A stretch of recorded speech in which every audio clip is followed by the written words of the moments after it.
Wednesday special. We're heading to Pioneer this week for a deck that I've been really wanting to play, but it's never actually won the poll. So today it did win the poll, and I'm super excited we get to play for the first time Bard class. I've never actually played this deck before.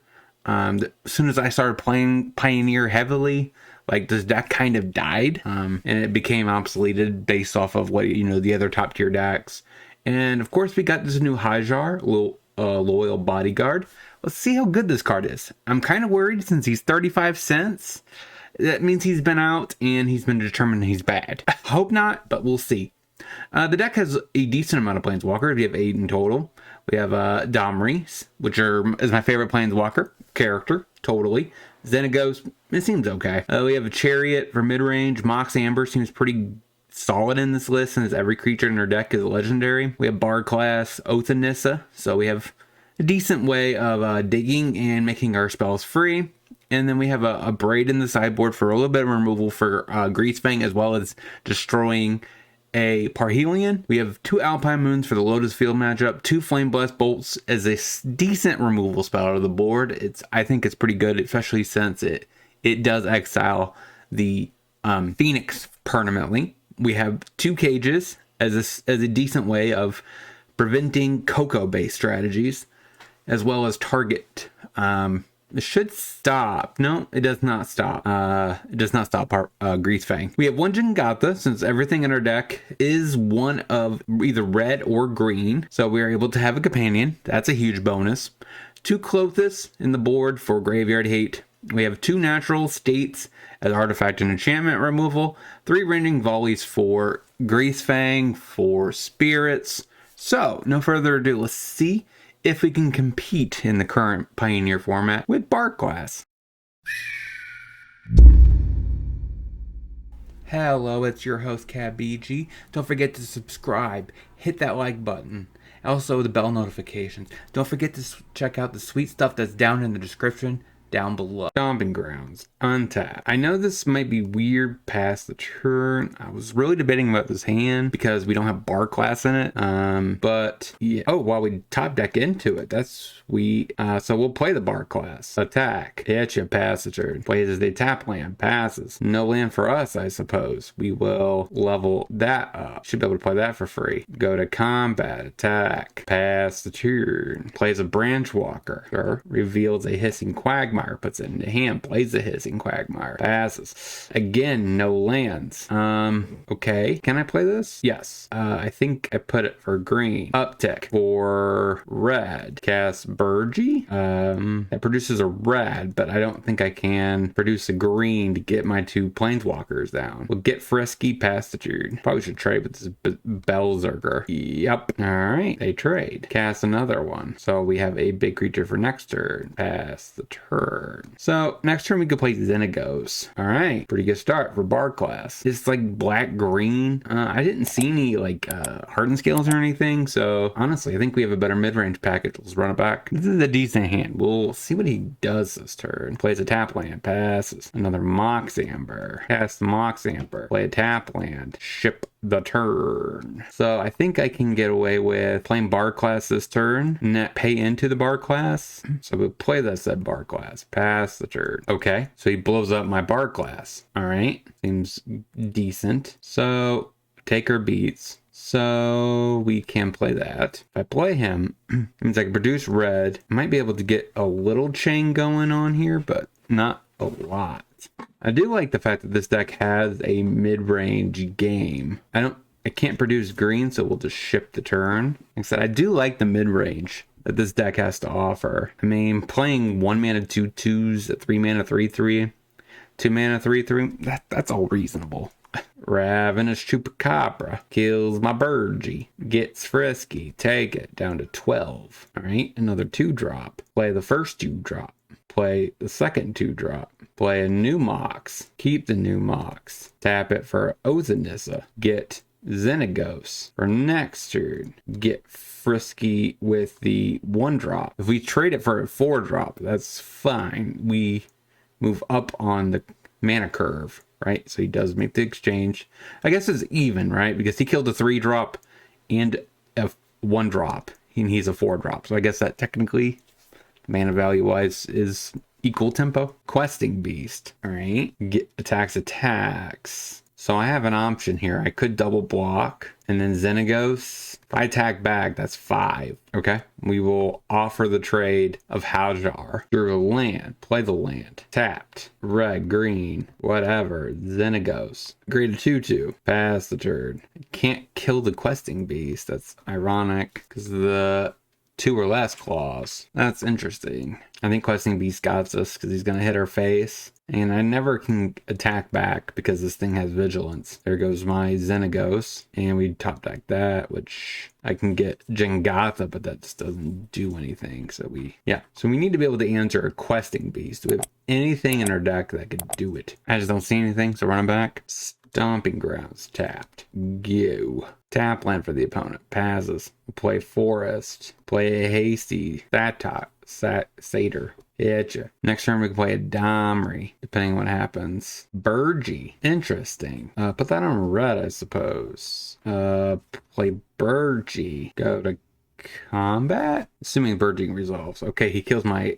Never mind. We just pass. Alright. A push. Okay. Xenagos. Alright, so I could play Xenagos. Make it 2/2. If I play Domri, I get one back plus this plus that. So I don't have enough exactly to get Xenagos down. But if I play Xenagos, I get a red back. I produce a colored mana on 1 short, right? So Xenagos. Make it 2/2. Go to combat. Attack. Pass the turn. He's a 13. Plays a forest. He might have a stupid Questing Beast. Nope. He's going to kill my Burgy. We draw another Burgy. So we put this on green. Play Domri. How do I do this? I get uptick Xenagos, make the mana for Burgy, fight. Or I get uptick Domri, make the mana for Burgy, and not fight. Let's uptick Domri. Play a Burgy. Make a Haster. Go to combat. Attack. Probably will offer a trade here. Yep. Takes 2 down to 11. No, wait, down to 10. Takes 3. Good old Domri. And Burgy does trade with Questing Beast. Plays the pathway on green.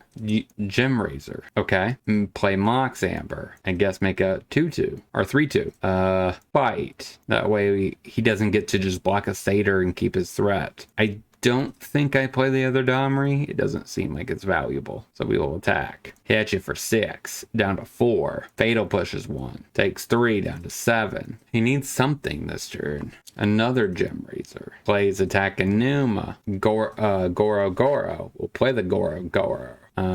Make another Haster. Pump the team. Attack with everything. Yep. Kills Goro. How do I want to do this? Do I exchange a Satyr? I probably do, right? And play Domri. Go ahead and uptick it. Pass the turn. We just need to stabilize. If he plays Questing Beast, he has a shot, right? Because he would be able to kill my Xenagos, which is the thing that's killing him. Okay, Gem Razor. What a top deck. That was bad. Make a Satyr. Uptick Domri. Pass the turn. Attacks? Really? Okay, take it. Do you have another threat? You got a sweeper? A mammoth. Makes a bear. Wow, he had that whole thing planned out. That's right. I need to get Jengatha in hand. Play Jengatha. Attack. I think it's worth it because we get to trade with a mammoth, which is just a better card. So, and I mean, trading with a bear is fine. Elder Gargaroth. Sure, that's good. You're gonna attack me. Come on, deck. Give me something here. Freaking land, dude. This is just annoying. All right. Hate doing this, but I think I have to kill the Gargs. Pass the turn. We're just not top decking anything. I just couldn't let him get card advantage. I can't let him attack with Gargs or block with Gargs.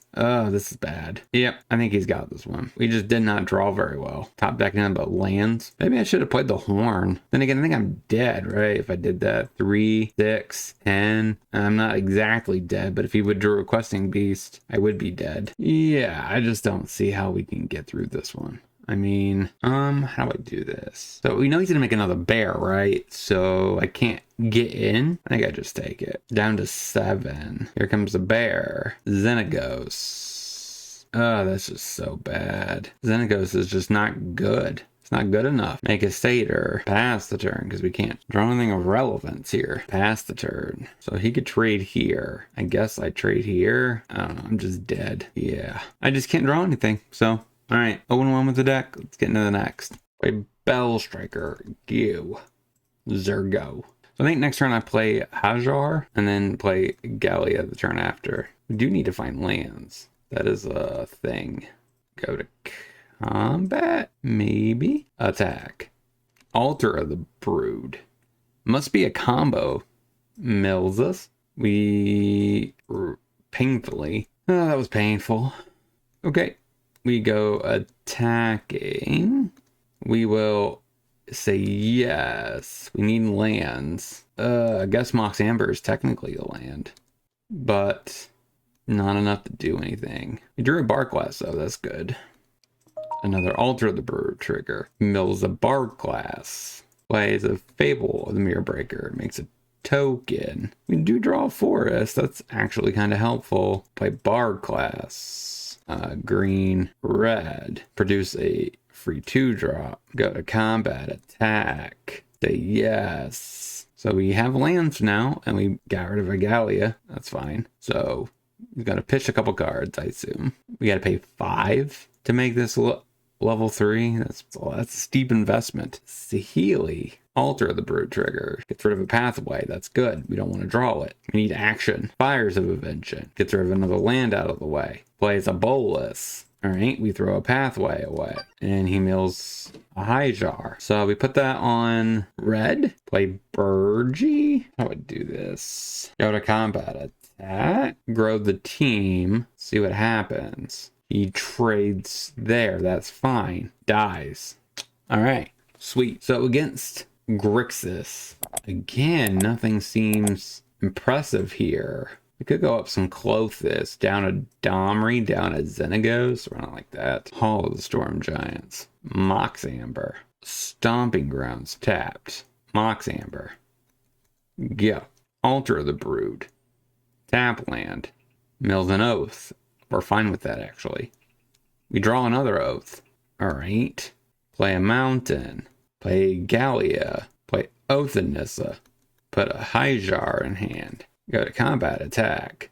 Pass the turn. It does think that we had to put down a Bark-Glass to the bottom. Then again, he could have easily brewed it. Yeah, he would have brewed it away. So, yeah, Alter the Brood. Definitely would have milled it. Oh, he milled another one. Well, it's impossible to do both.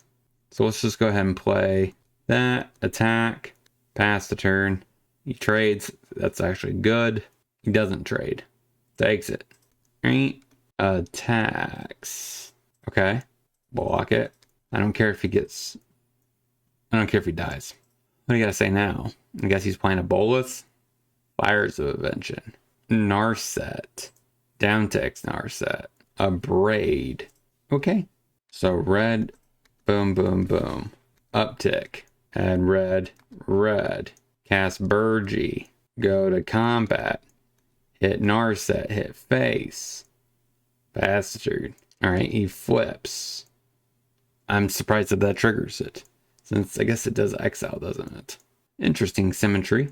Plays a tap land. Plays Draw from Dreams. It's actually pretty decent in his shell because of Fires of Invention. Nicobolus. I guess we discard our forest. He discards another land out of the way. That's good. A Burgy. Play the Horn. Let's uptick it. Make a green, green, green. Pass the turn. Do I pass the turn? I think I do. Pass the turn.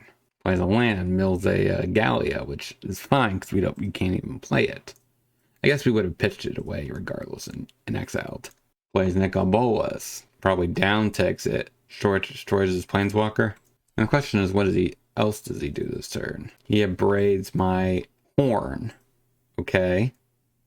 That's his 2 spells, so goes to combat. Reflection is kind of cool with it, but it doesn't seem like legendary creatures is the correct way to build this. Come on, deck. Seriously. Alright, so we just put Jengatha in hand. 1 mana away. Pass the turn.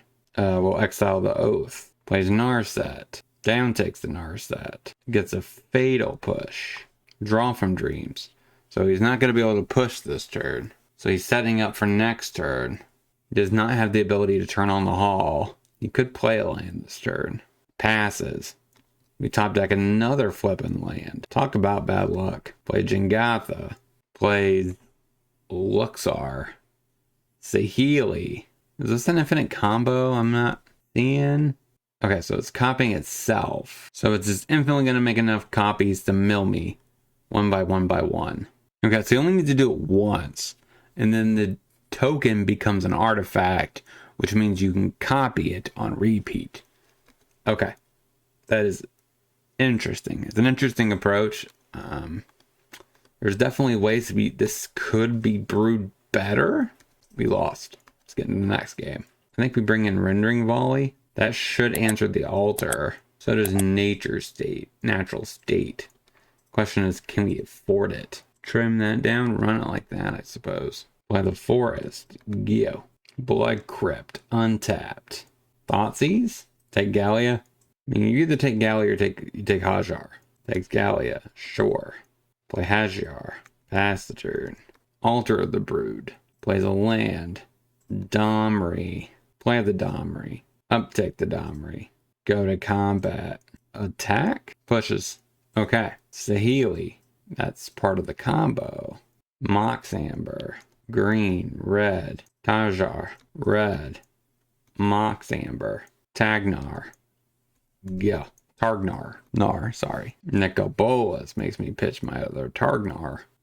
And it makes me mill a Beseju. Upticks. Bard class. Play the Bard class. Upgrade the Bard class. Fight. Hit. Saheeli. Pass the turn. Come on, deck.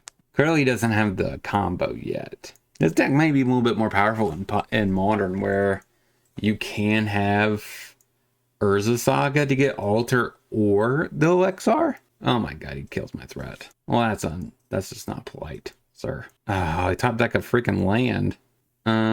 Green. Up bar class, I guess. Pass the turn. So he's top deck mode. We're top deck mode.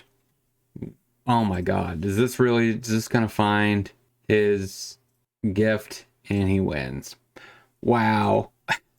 Again, we push it to game 3, but we just did not have enough to make it a match win. So what are you doing? All right. Yep. And then he just makes, each one just copies itself, and he makes infinite things, and he just wins. All right, he got the combo kill. So 0-2 with the deck. Let's see if we can get the next one. Play the Mountain. You. Plays the tap land. All right, we play Bard class. You. Passes. Upgrade. Bard or Othanissa. Take Domri. Play that said Domri. Uptick. Add red. Cast him. Bellstriker. I don't think I can somehow play this Burgee, so we will pass the turn. You know, this is an okay start. Plays attack in Numa, so he wanted to discard to hand size to get that Parhelion in the yard. Discards another one. Passes.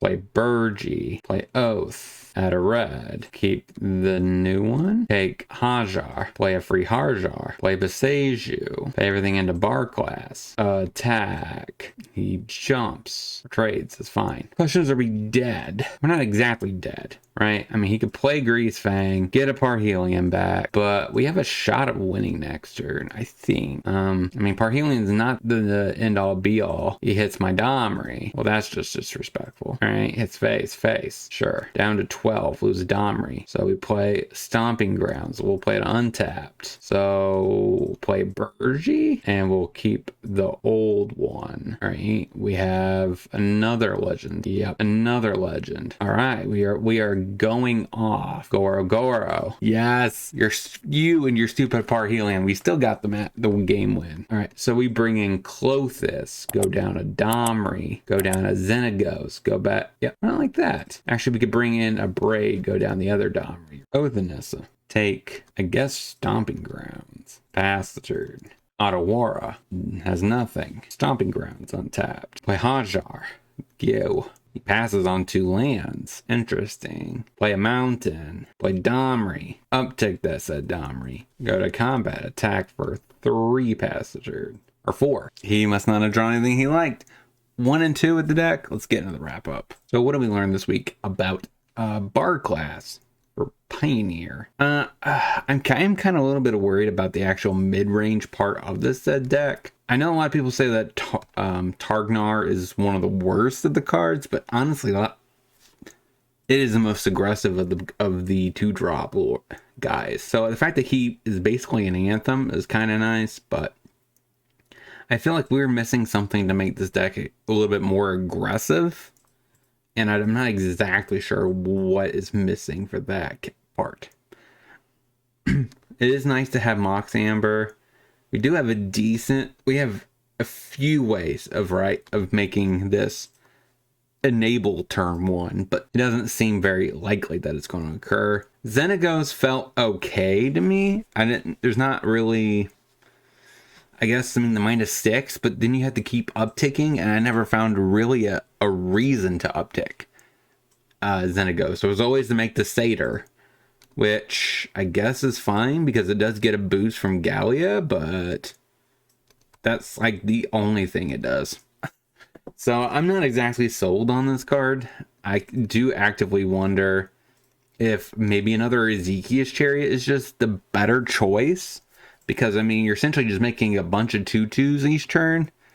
I mean, Chariot does essentially the same thing, except Chariot is a better body, as it's also making cats to attack. So I do actively wonder, maybe we want more Ezekiel's Chariots down as Xenagos. That seems a little bit better. And Domri felt pretty solid. It was a little awkward though when we just couldn't cast multiple spells turn 3. So ironically, I think we won another 1-drop. I mean, this deck didn't feel like it had enough early game stuff going on. Because like I said, if we have more 1-drops, Mox Amber becomes better, which means we can cast more spells turn 2, turn 3. We could drop a 3-drop turn 2, which dropping a Burgie turn 2 is a lot better than dropping a turn 3, because probably the next best potential combo piece other than Bard class, right? If you have Bard class, you're going to play Bard class. But if you don't have Bard class, Burgie is your next best choice of playing multiple spells in a given turn. So I do actively think we should have more 1-drops to accomplish that. We can maybe go down to Oath. I mean, Oath is fine. We don't really ever need to worry about the mana cost of green and red, since we are only 2 colors. And this digging for a Planeswalker is fine. But I think having another 1-drop makes this deck a little bit more consistent. That actually enables Mox Amber, unlike Oath. Now, outside of these small changes, the other issue that we've seen was we had a terrible time dealing with 4 toughness creatures or higher. So maybe, honestly, we need Obliterating Bolt. Maybe that is the best path. So that does get rid of bigger threats, because when we did see a decent, it was against the Golgari deck, right? If we would have had something that could deal with Questing Beast, it wouldn't have been an issue. And I think that was the TDLR here. Now the question is, what am I cutting for that? Colossus is really important. Jangatha is actually really important. A Braid, I don't think I would cut. Alpine Moon. I could cut the bolts. I'm thinking a Natural State and a Bolt. I think that makes a little bit more sense out of the board. We're able to potentially hit a green creature with this, which might be just enough. If it's like a Cavalier of Thorns, we're not going to be able to deal with it, but I think that is expected. So if you guys have any suggestions, let me know down in the comments. Don't forget to like, comment, subscribe, hit that bell notification. These are all free ways of helping supporting my content. Until next time, hopefully you guys have a great rest of your day.